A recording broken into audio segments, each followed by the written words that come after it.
ಒಂದ್ ನಿಮಿಷ, ಅದು ಏನಕ್ಕೆ ಅಂತ ಇಲ್ಲಿ ಹೇಳ್ತೀನಿ. ಅವರು ಆವಾಗ್ಲೇ ಮಾಡಿದ್ರು, ಇಲ್ಲಿ ಈಗ ಏನಕ್ಕೆ ಹೇಳ್ತಿದ್ದಾರೆ ಅಂದ್ರೆ ಇದು ಯಾಕೆ ಸುಸಂದರ್ಭ ಒಂದು ಪ್ರಾಶಸ್ತ್ಯ ಸಮಯ ಅಂತ ಹೇಳಿದ್ರೆ, ಅವ್ರದೇ ಅಣ್ಣನನ್ನು ಅವ್ರು ಗೆಲ್ಲಿಸ್ಕೊಂಡು ಬರಕ್ಕಾಗಿಲ್ಲ. ಒಂದ್ ಕಡೆ ತಮ್ಮನನ್ನ ಎಲ್ಲಿ DK ಸುರೇಶ್ ಅವ್ರನ್ನ ಗ್ರಾಮಾಂತರದಲ್ಲಿ ಗೆಲ್ಕೊಳಕ್ಕಾಗಿಲ್ಲ. ಒಕ್ಕಲಿಗರ ಪ್ರಾಬಲ್ಯ ಅಂತ ಹೇಳ್ತಾ ಇದ್ರು, ಅವರು ಕೈ ಮುಗಿದ್ಕೊಂಡು ಎಲ್ಲರಿಗೂ ಕೇಳಿದ್ರು. ಚಿಕ್ಕಬಳ್ಳಾಪುರ ಅವ್ರು ವಿನ್ ಆಗಕ್ಕಾಗಿಲ್ಲ, ಮಂಡ್ಯ ವಿನ್ ಆಗಕ್ಕಾಗಿಲ್ಲ, ಮೈಸೂರು ವಿನ್ ಆಗಕ್ಕಾಗಿಲ್ಲ, ಚಾಮರಾಜನಗರ ಹಿಂಗಿದ್ರು ಮೀಸಲಾತಿ ಕ್ಷೇತ್ರ. ಅದಾದ್ಮೇಲೆ ಬೆಂಗಳೂರು ಉತ್ತರ. ಎರಡನೇದು ಒಂದ್ ನಿಮಿಷ, ಎರಡನೇದು DK ಶಿವಕುಮಾರ್ ಅವರಿಗೆ ಅತ್ಯಾಪ್ತರಾದಂತಹ ಲಕ್ಷ್ಮೀ ಹೆಬ್ಬಾಳ್ಕರ್ ಅವರ ಮಗನ್ನು ಗೆಲ್ಸ್ಕೊಂಡ್ ಬರಕ್ಕಾಗಿಲ್ಲ. ಅಲ್ಲಿ ಪಕ್ಕದಲ್ಲೇ ಸತೀಶ್ ಜಾರಕಿಹೊಳಿ ಮಗಳು ವಿನ್ ಆಗಿದ್ದಾರೆ. ಈಗ ಅವರದೇ ಏರಿಯಾದಲ್ಲಿ DK ಶಿವಕುಮಾರ್ ಏರಿಯಾದಲ್ಲೇ ಲಾಸ್ಟ್ ಟೈಮ್ ಕಳೆದ ವಿಧಾನಸಭಾ ಇದರಲ್ಲಿ 1 ಲಕ್ಷ ಲೀಡ್ ಬಂದಿತ್ತು. ಈಗ DK ಸುರೇಶ್ಗೆ MP ಎಲೆಕ್ಷನ್ ಗೆ ಬರೀ ಕೇವಲ 25,000 ಲೀಡ್ ಬರುತ್ತೆ. ಅದೇ ತರ ಲಕ್ಷ್ಮೀ ಹೆಬ್ಬಾಳ್ಕರ್ ಅವರೇ ಅವ್ರದೇ ಏರಿಯಾದಲ್ಲಿ 55,000 ಲೀಡ್ ಬಿಜೆಪಿ ಬರುತ್ತೆ. ಇದೆಲ್ಲವನ್ನು ನೋಡಿರ್ತಾರೆ. ಇದು ಸ್ಕಿಲ್ ಅಂತ ಬರೀ ಅವ್ರ ಜನಾಂಗ ಮಾತ್ರ ಹಾಕಿದ್ದಂತೆ. ಈ ತರದ್ದೆಲ್ಲ ಹೇಳಿಕೆಗಳು ಬರ್ತಾ ಇದೆ. ಇದು ಏನಾಗ್ತಿದೆ ಅಂದ್ರೆ ಪ್ರತಿನಿತ್ಯ ಏನಾದ್ರೂ ನಾನು ಮಾಡಬೇಕೋ ಬೇಡೋ ಅವರು ನಂಗೆ ಹೇಳುದಿಷ್ಟೇ, ಜನರಿಗೆ ಈಗ ತಾನೇ ನೋಡಿ ಹಾಲಿನ ಬೆಲೆ ಜಾಸ್ತಿ ಮಾಡಿದ್ದಾರೆ, ಒಂದ್ ವಾರ ಆಗಿಲ್ಲ ಪೆಟ್ರೋಲ್ ಬೆಲೆ ಜಾಸ್ತಿ ಮಾಡಿದ್ದಾರೆ. ಇದ್ರ ಬಗ್ಗೆ ಗಮನ ಕೊಡಲ್ಲ ಅವರು.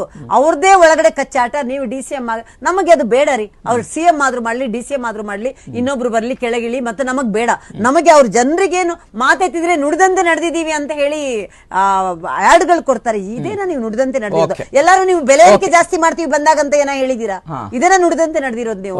ಇದನ್ನ ನೋಡ್ಕೊಳ್ಳಿ, ಜನರ ಬಗ್ಗೆ ನೋಡ್ಕೊಳ್ಳಿ. ರೈತರ ಬಿತ್ತನೆ ಬೀಜ ಆಗಿದೆ, ಮಳೆಗಾಲ ಆರಂಭ ಆಗಿದೆ, 47-50% ಬಿತ್ತನೆ ಬೀಜ ಜಾಸ್ತಿ ಮಾಡಿದ್ದಾರೆ. ಇದ್ರ ಬಗ್ಗೆ ಅವಲೋಕನ ಮಾಡಿ. ನಿಮ್ಮ DCM CM ಯಾರಾದ್ರೂ ಆಗ್ಲಿರಿ, ಜನರಿಗೆ ಬೇಕು ಸುಶಿಕ್ಷಿತವಾದಂತಹ ಸರ್ಕಾರ. ಪ್ರತಿಯೊಬ್ಬರನ್ನು ಎಲ್ಲವನ್ನು ನೋಡ್ಬೇಕು, ಅದ್ರ ಬಗ್ಗೆ ಗಮನ ಕೊಡಿ. ನಿಮ್ಮ ಈ ಕಚ್ಚಾಟ, ನಿಮ್ಮ ಯಾರನ್ನು ವೀಕ್ ಮಾಡ್ಬೇಕು, ನಿಮ್ಮ ಪವರ್ ಸೆಂಟರ್ ಕಿತ್ತಾಕ್ಬೇಕು, ಅದನ್ನ ಇರೋ ವಿಷಯನ ಫಸ್ಟ್ ಫ್ಯಾಕ್ಟ್ ನೋಡಿ. ಈಗ ಇಡೀ ಸರ್ಕಾರದಲ್ಲಿ ಶಾಸಕರು ಏನೇನ್ ಮಾತಾಡ್ತಿದ್ದಾರೆ. ಒಂದ್ ಕಡೆ ಅಪ್ಪಾಜಿ ನಾಡಗೌಡರು ಹೇಳ್ತಾರೆ, ಒಂದೇ ₹1 ನಮ್ಗೆ ಅಭಿವೃದ್ಧಿಗೆ ಬಂದಿಲ್ಲ, ನಾವು ಏನೋ ಶಾಸಕ ಸ್ಥಾನಕ್ಕೆ ಬೇಕಾದ್ರೆ ರಾಜೀನಾಮೆ ಕೊಡ್ತೀನಿ ಅಂತ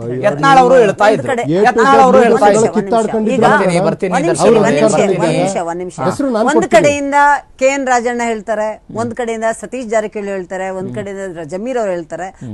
ಒಂದು ಬಣ ಇನ್ನೊಂದು ಬಣ ಅಂತ ಎವಿಡೆಂಟ್ ಆಗಿ ಜನರಿಗೆ ಅವ್ರು ತೋರಿಸ್ತಾ ಇದಾರೆ. ನೋಡಿ, ಜನರಿಗೆ ಅವ್ರಿಗೆ ಮ್ಯಾಂಡೇಟ್ ಕೊಟ್ಟಿದ್ದಾರೆ, ಸರ್ಕಾರನ ಜನರನ್ನ ಒಳ್ಳೆ ರೀತಿಯಲ್ಲಿ ನೋಡ್ಕೊಳ್ಳಿ ಅಂತ. ಅವ್ರು ನಿಜವಾಗ್ಲೂ ಆ ಕೆಲಸ ಮಾಡ್ತಿದಾರ? ಜನರಿಗೆ ಬೇಕಾಗಿರೋ ಕೆಲಸ ಬಿಟ್ಟು ಬೇರೆಲ್ಲ ಮಾಡ್ತಾ ಇದಾರೆ. ನೀವು ರಾಜ್ಯದ ಜನತೆಗೆ ಇದು ಅರ್ಥ ಆಗ್ತಾ ಇಲ್ವಾ? ಇದನ್ನ ಈ ಸರ್ಕಾರ ಬೀಳಿಸಕ್ಕೆ ಬೇರೆಯವ್ರು ಬರ್ಬೇಕಾ?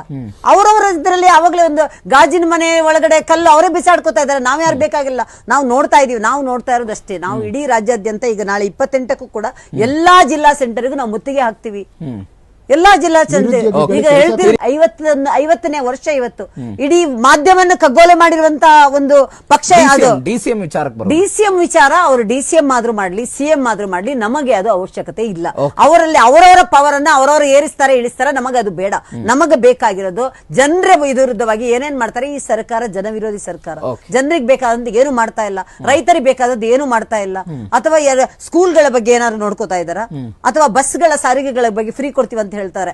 ಇವತ್ತಿಗೆ ಒಂದು ಆ ಬಸ್ ಇದ್ದು ಅವರು ಯಾರು ಎಂಪ್ಲಾಯಿಗಳದ್ದು ಏನು ಉದ್ಯೋಗ ಇದಾದ್ರೂ ಏನಾದ್ರು ರೆಡಿ ಮಾಡ್ತಾ ಇದಾರ, ಅಥವಾ ಗ್ರಾಚ್ಯುಟಿ ಫಂಡ್ ಏನಾದ್ರು ಕೊಟ್ರ, ಅಲ್ಲ ಹಾಲಿನ ಬೆಂಬಲ ಬೆಲೆ ಏನಾದ್ರು 1060 ಕೋಟಿ ಬಾಕಿ ಕೊಟ್ರ, ಅಲ್ಲ ನಾಚಿಕೆ ಆಗಲ್ವಾ ಈ ಸಿದ್ದರಾಮಯ್ಯ ಅವರಿಗೆ? ₹2 ಹಾಲಿನ ಬೆಲೆ ಜಾಸ್ತಿ ಮಾಡ್ಬಿಟ್ಟು ನಾವು ಒಂದ್ ಸ್ವಲ್ಪ ಹಾಲು ಜಾಸ್ತಿ ಅದ್ರಲ್ಲಿ ಕೊಟ್ಟಿದೀವಿ ಅಂದ್ರೆ ಇವರೇನ್ ಕಿವಿಗೆ ಹೂವು ಇಟ್ಕೊಂಡ್ ಬಂದಾರೆ ಜನಗಳು? ಅಲ್ಲ ಏನಾದ್ರು ಇದೆಯಾ? ಅಲ್ಲ ಹಾಲಿನ ಬೆಂಬಲ ಬೆಲೆನೇ ಕೊಟ್ಟಿಲ್ಲ.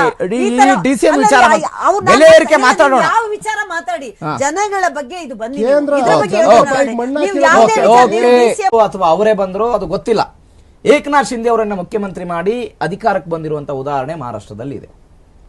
ಈ ಹಿಂದೆ ಕರ್ನಾಟಕದಲ್ಲಿ ಯಡಿಯೂರಪ್ಪನವರು ಮುಖ್ಯಮಂತ್ರಿ ಆಗಬೇಕು ಅನ್ನೋ ಕಾರಣಕ್ಕಾಗಿನೋ ಅಥವಾ ಮೈತ್ರಿ ಸರ್ಕಾರದ ಮೇಲೆ ಅಸಮಾಧಾನ ಇತ್ತು ಅನ್ನೋ ಕಾರಣಕ್ಕಾಗಿನೋ 17 ಜನ ಶಾಸಕರು ಬಂದ್ರು, ಸರ್ಕಾರ ಮಾಡಿದ್ರಿ. ಈ ಸರಿ ಸೋತಿದ್ದೀರಿ. ಒನ್ಸ್ ಅಗೇನ್ ಆ ಪ್ರಯತ್ನ ಮಾಡ್ತೀರಾ? ಖರೀದಿ ಮಾಡುವಂತಹ ಆಪರೇಷನ್ ಕಮಲಕ್ಕೆ ಕೈ ಹಾಕುವ ಯತ್ನ? ಈ ಮಾತಿಗೆ ನಾನು ಅನೇಕ ಸರಿ ಉತ್ತರ ಕೊಟ್ಟಿದ್ದೀನಿ. ಇವತ್ತು ನೀವು ಒಂದು ಒಳ್ಳೆ ಕ್ವಶನ್ಸ್ ಕೇಳಿದೀರಾ. ಕಳೆದ ಬಾರಿ ನಮ್ಗೆ 103 ಜನ 104 ಸ್ಥಾನ ಇದು. ನಮಗೇನಾದ್ರೂ ನಾವು ಖರೀದಿ ಮಾಡಬೇಕು ಅಂತ ಇದ್ರೆ ನಮಗ್ ಬೇಕಾಗಿರೋದು ಕೇವಲ 9 ಸ್ಥಾನ. ಯಾಕೆ 17 ಜನ ಬಂದ್ರು ಇಲ್ಲಿ? ಬರೋರು ಬರ್ಲಿ, ಅಂದ್ರೆ ಪಾಸ್ ಆಗ್ಬಿಡುತ್ತೆ. ಅಲ್ಲ, ಅಲ್ಲ, ಅಲ್ಲ. ಈ ಡೆಲ್ಲಿಗೆ ಮಾತನ್ನ ಹಾಕೋದ್ರೆ- ನಾನು ವಿವರ್ಸಿಗೂ ಹೇಳ್ಬೇಕು. ನಾವೇ ಮಾಡೋದಾದ್ರೆ 17 ಜನ ಬರ್ತಾ ಇರ್ಲಿಲ್ಲ. ಕಾಸು ನಮಗ್ ಸೀಡು ಬೇಕಾಗಿರೋದು ಎರಡೂ. ಗವರ್ಮೆಂಟ್ ಮಾಡಕ್ಕೆ 9 ಜನ. ಅಂದ್ರೆ 17 ಜನನ ಅವ್ರು ಸನ್ಮಾನವಾಗಿ ಇಟ್ಕೊಂಡಿಲ್ಲ, ಅವರಲ್ಲಿ ಬೇಜಾರಾಗಿ ಬಂದಿದ್ದಾರೆ ಹೊರತು ನಾವು ಖರೀದಿ ಮಾಡಿದ್ದಲ್ಲ. ಈ ವಾಹಿನಿ ಮುಖಾಂತರ ಹೇಳ್ತೀನಿ, ಎಲ್ಲ ನೀವ್ ಅಯ್ಯೋ, ಯಾರ್ಯಾರು